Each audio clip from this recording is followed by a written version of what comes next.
The summer of 1893 arrived with golden sun and sea breezes in Newport, Rhode Island. It was a season when America's richest families left the smog of New York City and arrived at their summer cottages, grand mansions the size of palaces. One of these mansions sat proudly on the cliff walk, overlooking the Atlantic Ocean. It belonged to the Ashbury family, known for their old money iron empire, and most of all, their only daughter, Evelyn Ashbury. Evelyn was 22 years old. She had golden curls, porcelain skin, and eyes the color of the sea. But more than her beauty, she had a sharp mind. She read philosophy, spoke French fluently, and had a gift for music. In a world where women were expected to smile and marry well, Evelyn stood apart. She asked difficult questions at dinner. She laughed when others were silent. She wrote secret poems about being trapped in a world of silk and lies. To society, she was the belle of Newport. She had no shortage of suitors. Barons, bankers, and even European nobility tried to win her hand. But Evelyn was never seen with the same gentleman twice. Rumors whispered that she had turned down 2 dukes and a railroad heir. Some said she was waiting for true love. Others believed she was hiding something. It was Saturday, July 8, 1893, when Evelyn Ashbury attended the last ball anyone would see her at. The night was unforgettable. The ballroom at Rosecliff Mansion was draped in gold silk. Chandeliers sparkled like stars. Gentlemen wore white gloves and tails. Ladies glided in gowns of pink, blue, and violet. But Evelyn arrived in something no one expected: a deep emerald green dress with black lace. It made her look like a queen from another century. She danced twice with a naval officer from Boston, once with her cousin, and once, shockingly, with a young newspaperman named Thomas Greer, who did not belong in such company. Many noticed their quiet conversation in the garden. Evelyn was smiling, then suddenly she wasn't. At midnight, Evelyn told her maid she felt unwell and wished to return home. A carriage was sent, and Evelyn was last seen entering it. The footman closed the door. The wheels turned toward the Ashbury estate. But when the carriage arrived at the mansion, Evelyn was gone. The coachman swore he never stopped. The maid at the mansion swore she was waiting at the door, but never saw Miss Evelyn. The footman was confused, saying he was riding in front and heard nothing. It was as if Evelyn vanished into the night air. At first, her family believed she had gone to a friend's house. But when morning came and she hadn't returned, concern turned into fear. Mr. Reginald Ashbury, her father, was a powerful man, not used to unanswered questions. He sent servants across Newport. He rode himself to all the nearby estates. By evening, the police were called. By the next day, newspapers were printing headlines: Ashbury heiress missing in midnight mystery. All of Newport was in shock. How could someone so well guarded, so watched, so important simply disappear? The police began their search. They interviewed the coachman, the footman, the maid, and all the guests at the ball. Many recalled Evelyn being distant that night. One woman said she saw Evelyn holding a small notebook and tucking it into her corset. Another whispered she had been crying in the garden. The young newspaperman, Thomas Greer, was questioned. He admitted they had spoken privately. Evelyn had asked him strange questions about how a woman might disappear, how news stories were made, and how someone could start a new life. He thought she was joking, but now he wasn't so sure. Reginald Ashbury demanded his daughter be found. He offered a $10,000 reward, an enormous sum. Pinkerton detectives were hired. Reporters came from New York and Boston. For the first time, the rich and powerful of Newport began locking their doors. But days passed, then weeks, and no trace of Evelyn was found. Inside the Ashbury mansion, her mother Vivian Ashbury took to her bed, refusing to eat or speak. Her younger brother, Henry, just 14, spent hours staring at the sea. Servants tiptoed through the halls. The grand house grew cold, silent, and heavy with worry. In Evelyn's room, nothing was disturbed. Her books were still open on the desk.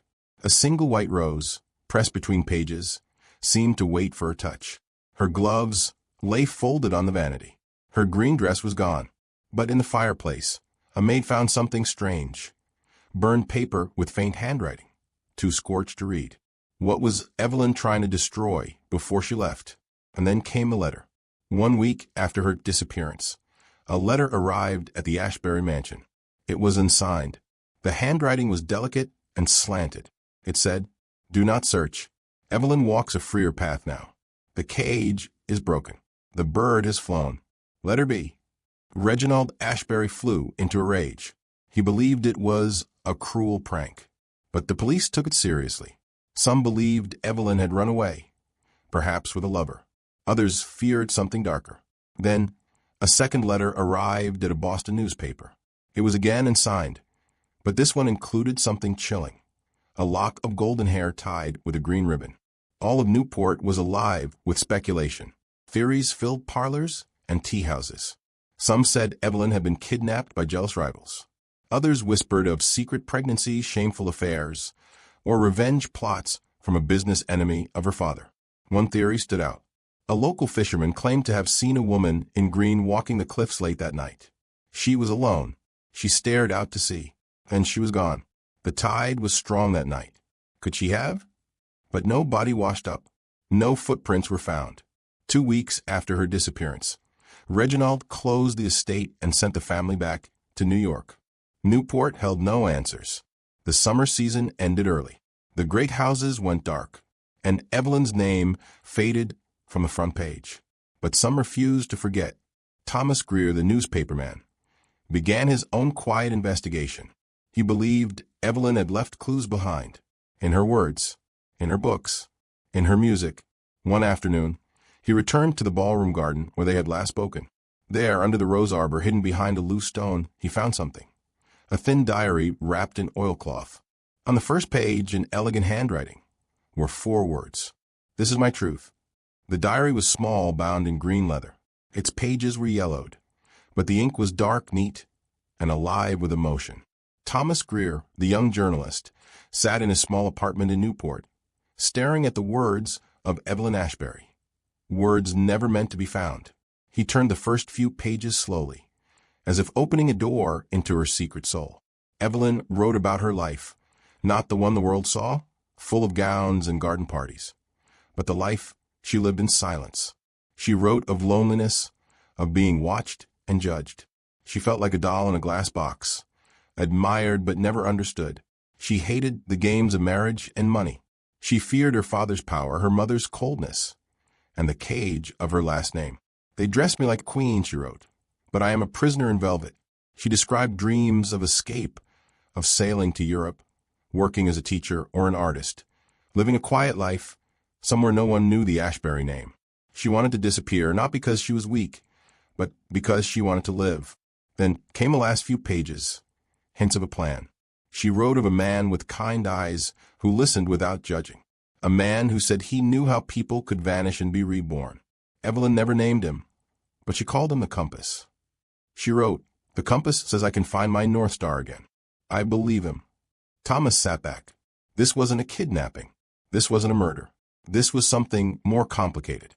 A rich girl who wanted to vanish. And maybe someone helped her. But who was the compass? And what price did he ask? While Thomas tried to piece the truth together, Newport society continued its slow descent into panic and gossip. The Ashburys had left town, but their shadow remained. The great halls of Bellevue Avenue were filled with whispers. In one mansion, a young maid claimed she once saw Evelyn arguing with a mysterious visitor late at night. She said he wore a long coat and spoke with an accent. Maybe French, maybe Italian. He left angry. Days later, he was seen again near the Ashbury estate, watching from the cliffs. Another story came from an old gardener who said he found footprints by the sea. A woman's footprints, followed by boot marks, and then nothing. The prints just stopped near a sharp drop in the rocks. He had reported it to a housekeeper, but she told him to stay quiet. Servants, maids, and butlers, those who lived in the shadows of high society, began talking among themselves. They had seen things, heard things, but no one asked them. So now they spoke in kitchens and laundry rooms, passing stories like fire. One maid said she had seen Evelyn hand something to her younger brother, Henry, just a few days before she disappeared. A small envelope sealed with wax. No one knew what was inside. Another footman claimed he saw Mrs. Vivian Ashbury burning papers in the fireplace just hours after Evelyn vanished. What were they hiding? In Boston, The police continued searching. They tracked all ships that left port the night Evelyn disappeared. They interviewed train conductors, ferry captains, even hotel clerks from Providence to Philadelphia. No sign of her. But then, a strange report came from a woman in New Haven. She swore she saw a girl who looked like Evelyn working as a teacher's assistant at a small school for orphan girls. The police rushed to investigate, but by the time they arrived, the girl was gone. No trace, just a note left on a chalkboard. She who teaches from truth cannot hide for long. Was it her? Thomas Greer kept digging. He visited the Ashbury mansion again, this time pretending to write a follow-up story for his newspaper. The servants were wary, but one young maid, Eliza, agreed to meet him in secret. Eliza had worked for Evelyn since she was 14. She adored her. She said Evelyn was kind, thoughtful, and very lonely. She used to say, Eliza whispered, that her dreams were bigger than this house. Thomas asked her about the night Evelyn vanished. Eliza hesitated. Then she revealed something chilling. I saw her that night, Eliza said. She came to me before the ball, gave me a box, said, if I don't return, give this to no one but Thomas Greer. Thomas's heart pounded. He followed Eliza to her small room in the servants' quarters. Hidden beneath a floorboard was a velvet box. Inside, a bundle of letters, a folded map of Europe, and a small gold key. The letters were love letters, written in Evelyn's hand, addressed to R. They spoke of moonlit meetings, stolen kisses, and a secret plan to escape. But they never revealed his full name. Only R. The map was marked in 3 places: Le Havre, Paris, and a small town in Italy, Bellagio. And the key? It was engraved with the number 17. No name, no other clues. Thomas knew what this meant. Evelyn hadn't been taken. She had chosen to go, and R had helped her. But where was she now? Back in New York, Reginald Ashbury was losing control. His reputation suffered. Investors whispered about instability. Reporters dug into old scandals. Some claimed Evelyn's disappearance was punishment, karma for past sins. One old business partner accused Ashbury of stealing land from poor farmers years ago. A former maid from their Manhattan home claimed Reginald was cruel, especially to Evelyn. She said Evelyn once ran away for 2 days after a violent arguing. Vivian Ashbury, once the image of grace, now appeared in public pale and anxious. When asked by a journalist if she thought her daughter was alive, she simply said, I no longer know what is real. And then on August 14th, over a month after Evelyn vanished, a body washed up near Narragansett. It was a woman, blonde hair, dressed in green, face bruised and unrecognizable. The police feared the worst. The Ashburys were called, but something was strange. The body had a scar Evelyn didn't have. The teeth didn't match her records. And most important of all, on her finger was a ring, engraved with the initials SC. It wasn't Evelyn. But who was she? Where had this mysterious woman come from? Why was she dressed in green? Was she meant to be a distraction or a message? The mystery deepened. Letters continued arriving at the Newport newspapers. Some were clearly false, hoaxes by those seeking attention. But one letter stood out. Included details no one knew, like the pattern of Evelyn's necklace and the name of her childhood dog. The letter read, I am not lost. I am found. I write from far away, in a place where I finally breathe. Do not mourn me. I was born again the night I vanished. Let me live. It was signed only E. Thomas Greer stared at the final line. He didn't know what to believe anymore. Had Evelyn truly escaped? Or was she in danger? Was our savior or something darker? And what did the gold key open? He opened the last envelope in the velvet box. Inside was a tiny scrap of music, a melody written in Evelyn's hand. It was titled, For the One Who Knew Me, a haunting tune incomplete. The notes faded halfway through, and beneath the music, a final line in delicate script. To find me, follow what I left in silence. In the quiet hours of early morning, as fog curled over the cliffs of Newport, Thomas Greer sat alone with the last clue Evelyn had left. A melody, unfinished and strange. He was no musician, but the haunting notes stirred something inside him. It was as if Evelyn had poured her last breath into this music. A goodbye, or maybe a map. Thomas took the sheet to a local composer, a man named Mr. Collingsworth, who played the piece gently on the piano. As the melody filled the air, Mr. Collingsworth paused. "This isn't just music," he said. "This is a message." He showed Thomas how the notes spelled out letters. E, V, E, L, Y, N. The first 6 notes were her name. Clever. But the second part, the unfinished part, hinted at a code. One that could only be completed by someone who knew her deeply. Thomas left the house with a shiver. Evelyn had not only disappeared, she had created a trail only meant for one person, him. Meanwhile, Newport's high society was starting to turn on itself.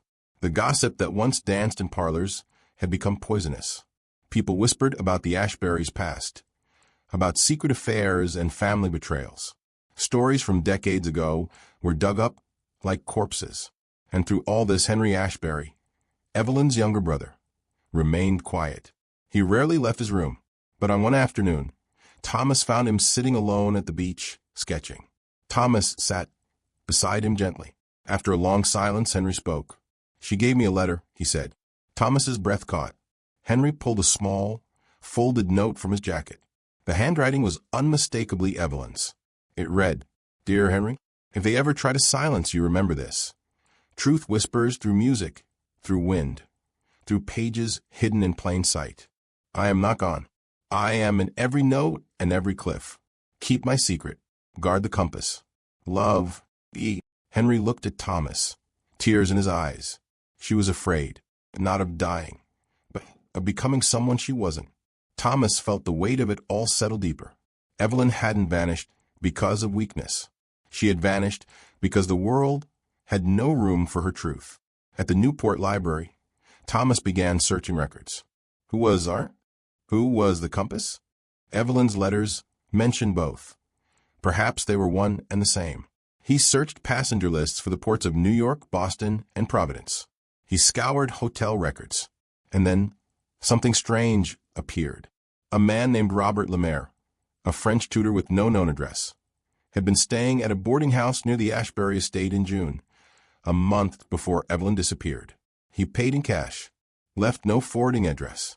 He vanished 2 days after Evelyn did. Thomas visited the boarding house. The landlady remembered him well. Quiet, polite, she said. Had a limp. Spoke like a poet. Said he was writing a book. In his old room, Thomas found nothing but an old water-stained book of poetry, Baudelaire's Fleurs du Mal, with one page dog-eared. A verse was underlined. "I have dreamed of the kiss of a vanished mouth." Robert Lemaire. Could this be art? Back at the Ashbury estate, which now sat in eerie silence, something new was discovered. While dusting the grand piano in the drawing room, a housemaid noticed something odd, a small engraving beneath the keys. She called the police. The words were faint. Evelyn's heart beats in C minor. To play it is to find her. The piano had always been Evelyn's escape. She played every evening. The family would listen from the parlor as she filled the mansion with music. Thomas rushed there, heart racing. He sat at the piano. The composer had taught him enough. He played the melody from Evelyn's sheet, slowly, carefully, in C minor. Nothing happened. Then a click. A hidden compartment behind the piano's fallboard opened. Inside was a small envelope, sealed in green wax. It contained a photograph, Evelyn smiling on a boat. In the background was the French coastline, and beside her, Robert Lemaire. The photograph was dated July 10th, 1893, 2 days after Evelyn disappeared. She was alive. She had escaped. The news should have brought peace. But instead, it raised new questions. Who helped them? How did they cross the ocean without being seen? And what secret was so dangerous Evelyn had to fake her own death? Then came the letter that would change everything. It arrived at Thomas's newspaper office in a plain envelope, with no return address. The handwriting was shaky. You want the truth? Go to the Rose Room at the Gilded Swan Inn. Ask for room 17. Midnight. Come alone. R. Thomas didn't sleep that night. He waited for the hour, heart pounding, unsure if it was a trap or the final piece of the puzzle. At midnight he arrived. The Gilded Swan Inn was quiet, its walls lined with velvet and secrets. The innkeeper looked him over, then silently handed him a brass key. Room 17. Thomas climbed the creaking stairs. At the end of the hall, he turned the key and opened the door. Inside was a man, thin, older than Thomas expected, graying hair, a limp. It was Robert Lemaire. He stood by the window, looking out over the sea. When he turned, his face was filled with sorrow. "You found her," he said, "but now you must know you weren't supposed to." What followed was a story almost too strange to believe. Robert had met Evelyn by chance. She was visiting a library in Boston where he worked briefly as a translator. She spoke fluent French. They talked of poetry and philosophy. She returned the next day, then the next. Over time, they fell in love, not with each other's names or money, but with each other's thoughts. She was trapped, Robert said. Her parents were preparing to marry her off to a man twice her age. She begged me to help her escape. Robert told her about his time in Europe, how people could disappear if they were clever. He had done it once himself to flee political enemies in France. Evelyn begged him to take her away, not to live in luxury, but to live honestly. They planned for months. Hidden letters, secret meetings, a route across the sea. They even staged the moment she left the carriage. A brief stop in the dark near a servant's house where she changed clothes and vanished on foot. She laughed when the ship left the coast, Robert said. She said she was finally breathing. But freedom came at a cost. Once in Europe, Evelyn became ill. Exhaustion, fever. She recovered slowly, but her spirit dimmed. She missed you, Robert said. She wanted to write to you, but feared it would draw danger. Why danger? Because Evelyn had discovered something hidden in her father's business records. She found documents, Robert said, proving that Ashbury Steel used forced labor in South America. Children, debt slaves. She was horrified. She threatened to expose it. And that's when strange things began happening. Servants were dismissed suddenly. Letters went missing. One night, she woke to find someone had been in their room. "We realized someone was following us," Robert said. "We fled again, but she insisted we send the truth to someone back home." And that someone was Thomas. Thomas grabbed the box. Robert pushed him toward a back staircase. "Run." Thomas ran. Outside, rain poured. He disappeared into the dark, heart pounding, clutching the box that Evelyn had risked her life to reveal. As he reached the edge of the city, he looked back. Sirens, lights, a figure dragged from the inn. Was Robert dead? Had Evelyn escaped a trap, only to be pulled back in? And most importantly, was Evelyn still alive? The storm was still raging as Thomas Greer reached his small room on the edge of Newport. His clothes were soaked, his heart racing. In his arms, the wooden box Robert Lemaire had pressed into his hands just minutes before the authorities stormed the Gilded Swan Inn. He locked the door behind him and lit a single candle. The box was simple. No lock, just a delicate brass latch and a faint scent of cedarwood. When he opened it, he found three things: a bundle of worn papers tied with a black ribbon, a folded cloth map of South America, and a letter marked in Evelyn's handwriting. To Thomas. "If you are the one holding this, you know the truth." Thomas opened the letter with trembling hands. "Thomas, if this reaches you, then my voice lives on through you. You always listen. Even when I spoke of escape, of sorrow, of freedom, you never laughed. You saw me, not the name, not the silk. My father's business is built on pain. Enslaved children, broken promises, all buried behind gilded doors. I tried to confront him. He told me I would forget these ideas after I was married.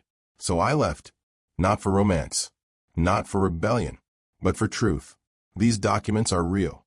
The dates, the shipments, the names. Publish them. If they silence me, let me still speak through you. Yours in truth, Evelyn A." Thomas sat still for a long time. The documents were clear. Shipping contracts from the Ashbury Steel Company showing illegal labor camps in Venezuela and Colombia. Thousands of underage laborers. Bribes paid to foreign officials. And one signed letter from Reginald Ashbury himself, ordering no media attention and no interference. It was a scandal that could shake America's elite. Thomas had never held such dangerous power in his hands. The next day, the newspapers across Rhode Island and New York exploded with a headline written in Thomas's own words. Heiress reveals Ashbury's steel blood trade. Evelyn's disappearance linked to human rights scandal. The nation went still. Within hours, Reginald Ashbury was arrested for conspiracy and human rights violations. The stock of Ashbury steel collapsed. Politicians distanced themselves. Protesters gathered outside his Manhattan mansion. The high society of Newport, once filled with champagne and silk, now echoed with shame. And still, Evelyn remained missing. In a small Italian village on the edge of Lake Como, a woman named Clarabelle rented a cottage on a hillside. She had short dark hair, wore plain dresses, and gave piano lessons to local children. No one knew her past. She never spoke of America, but every night she sat at the edge of a lake and stared at the stars. She received no visitors until one evening, months after the newspaper story broke. A young boy arrived with a letter. She opened it slowly. Inside was a page from a newspaper clipping, the very article Thomas had written, with the headline screaming her truth to the world. Attached to it was a second note, short and simple. The bird sang after all. You were always real. T. Tears slipped down her cheeks. Evelyn or Clara smiled softly and whispered to the wind, You kept your promise. Back in Newport, winter settled in. The Ashbury mansion was locked up, silent, a cold monument to everything that had been hidden behind silk curtains. Mrs. Vivian Ashbury left society and moved into a convent. Rumors said she had always known the truth, but chose silence. Her son, Henry, received a single letter from Italy every year, each one with a new song composed in C-minor signed to E. Robert Lemaire, who had disappeared again after the raid, was later confirmed to have escaped to Switzerland. He never contacted anyone again. And Thomas Greer? He became one of the most respected journalists in the country. But he never wrote another story like Evelyn's. He kept her photograph in his wallet, the one of her on the boat, hair blowing in the wind, alive with courage. He never married. When asked why, he would smile and say, Because I once met someone who ran away to be free. I've been chasing that kind of freedom ever since. 10 years later, a small music book was found at a Parisian market. Inside were handwritten songs titled The Cliff Walk, Green Lace, For the One Who Knew Me, The Compass. The final song was called Room 17. The author simply signed Hush. And so the story of Evelyn Ashbury, the heiress who vanished, the voice behind silk and shadows, lived on, not as a mystery, but as a legend.